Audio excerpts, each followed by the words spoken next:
Growing up in Indiana, basketball was life. And one of the first principles you learn is how to use your pivot foot. And what I've learned through being a financial advisor is that pivoting continues throughout life, not just in basketball. My wife, I couldn't go through this without mentioning the pivot in Friends. My wife is a big fan of Friends, and there's the episode where they're moving the couch up and Ross keeps yelling, pivot, pivot, pivot. I'm not talking about moving when I talk about pivoting coming back up in life. I'm just talking about going down a certain path, one that you think is the right path, and then realizing at some point you need to pivot and go another direction. I see it a lot of times with clients when it comes to financial planning, and making a pivot is not always an easy thing to do. Sometimes we get in a good comfort zone and it's hard to deviate from that path, even if we know it's the best thing for us to do. One of the reasons is we all suffer from sunk cost fallacy. We think we're making decisions based off of future, but really we're making decisions because of the things we've invested in the past. Whether that be money invested, time invested, it's hard for us to realize that what's done in the past is done in the past, and that doesn't dictate what's going to go on in the future.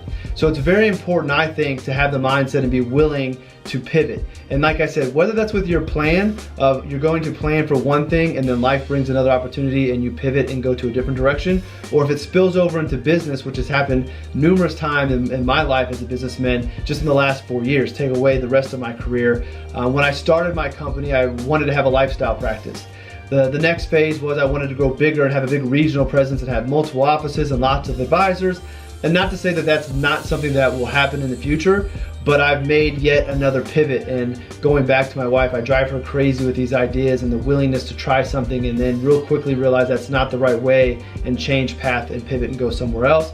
The new pivot is maybe I grow to be a bigger firm, but maybe I just grow to a certain level that will allow me to follow some other interests that I have that complement the most important business of working with my clients, but feed out to other areas.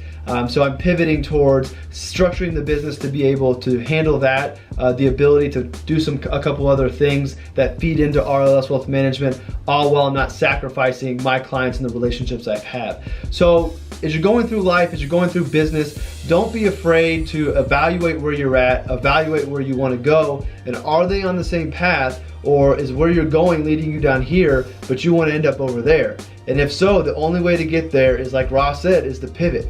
Pivot, pivot, pivot. So don't be afraid to pivot. Sometimes those pivots work, sometimes they don't, but you learn and you move on to another one. And the beauty of it is, as long as you keep your pivot foot down, you can move a bunch of different directions and head off in different places. So I'll be writing about this some more, but the art of pivoting is very important in life and in business, and it's something that I am getting very good at, and I'm okay with that. So that is all I have for you today. Have a great weekend, and we'll see you in the next one of these videos.